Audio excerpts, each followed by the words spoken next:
अब हम लोग देखने वाले हैं properties of irrational number. Rational का देख लिया, इर्रेशनल का क्या है, एडिशन एंड सब्ट्रैक्शन में सेम है। जैसे कि अगर हम लोग किसी भी दो इर्रेशनल नंबर्स को ऐड करते हैं तो उनका आंसर हमेशा इर्रेशनल आएगा, राइट। जैसे √2 प्लस √3। अब अगर आप इसको ऐड करते हो तो आप इसको ऐड कर ही नहीं सकते, राइट, बिकॉज लाइक टर्म्स नहीं है। तो आपका जो आंसर है फाइनल में वो क्या है, √2 प्लस √3 ही रहेगा, राइट। तो ये पूरा नंबर भी क्या है, इर्रेशनल ही होगा।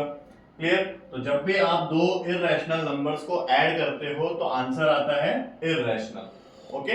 वैसे ही फॉर सब्ट्रैक्शन, अब अगर आप दो इर्रेशनल नंबर्स को सब्ट्रैक्ट कर रहे हो आपस में तब भी आंसर हमेशा क्या आएगा, इर्रेशनल नंबर, राइट। जैसे सेम अगर मैं इसमें प्लस के जगह माइनस लिख दूं तो √2 माइनस √3, इसका आंसर क्या रहेगा, √2 माइनस √3 रहेगा, क्योंकि आगे फर्दर ये सिंप्लीफाई नहीं होगा, राइट। तो आंसर क्या आएगा, इर्रेशनल आएगा।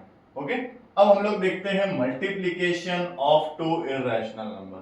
तो इसमें मैंने क्या लिखा है कि some time it may be rational और some time it can be irrational, right. तो दोनों कंडीशन आ सकती है, रैशनल एंड इर्रेशनल दोनों। हम एग्जांपल देखेंगे। अभी जैसे एग्जांपल, अगर मैं √2 इंटू √3 करूं तो ये आंसर क्या आएगा, √2 इंटू √3, तो रूट सेम आए, राइट, दोनों स्क्वायर रूट है और 2 और 3 आपस में मल्टीप्लाई होगा तो 2 3 का क्या होता है, 6 होता है। तो ये आपका जो नंबर है वो क्या आ गया, रैशनल, सॉरी इर्रेशनल आ गया। तो देखो multiplication of two irrational number can be rational, sorry irrational. अब वैसे ही अगर हम लोग एक और एग्जांपल देखते हैं, जैसे कि अगर मैं ले लूं √18 इंटू √50, मैं अगर ये एग्जांपल ले लूं, राइट, तो √18 इंटू √50 क्या होगा, दोनों रूट है, 18 इंटू 50, राइट। 18 क्या होता है, 9 इंटू 2, 50 क्या होता है, 25 इंटू 2। ओके। सो यहाँ पे दो 2 है, दैट मीन्स एक 2 बाहर आ जाएगा। 9 किसका स्क्वायर है, 3 का।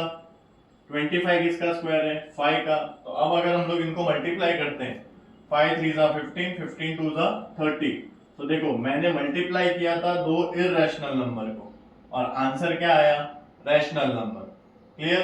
तो जैसे कि आप देख रहे हैं कि अगर आप दो इर्रेशनल नंबर को आपस में मल्टीप्लाई करते हो तो कभी आंसर इर्रेशनल भी आ सकता है, कभी आंसर रैशनल भी आ सकता है।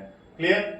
अब वैसे ही बात करते हैं हम लोग अगर डिवीजन की, तो डिवीजन में भी क्या है, सेम रूल है, राइट। कभी अगर दो इर्रेशनल नंबर्स को आप डिवाइड कर रहे हो आपस में तो आंसर कभी आपको रैशनल नंबर भी मिल सकता है और कभी आपको इर्रेशनल भी मिल सकता है, राइट।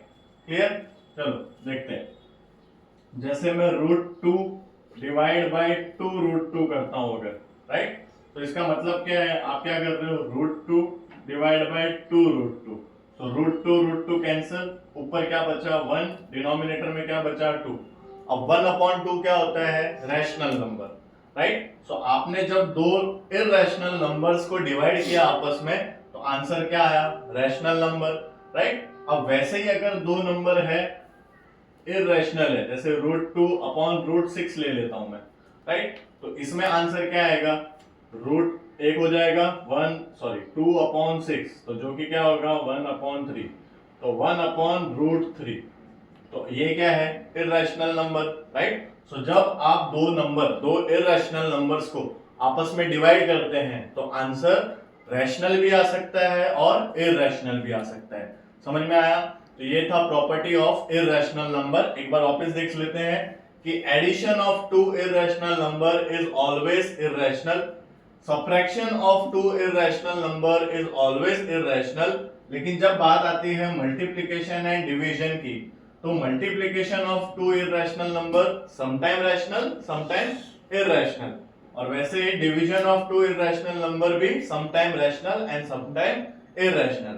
तो ये प्रॉपर्टीज बेस्ड क्वेश्चन आपको एमसीक्यू में आ सकता है, राइट। समझ में आया, क्लियर है। चलो नेक्स्ट हम लोग देखेंगे रैशनल एंड इर्रेशनल की कंबाइंड प्रॉपर्टी। ओके।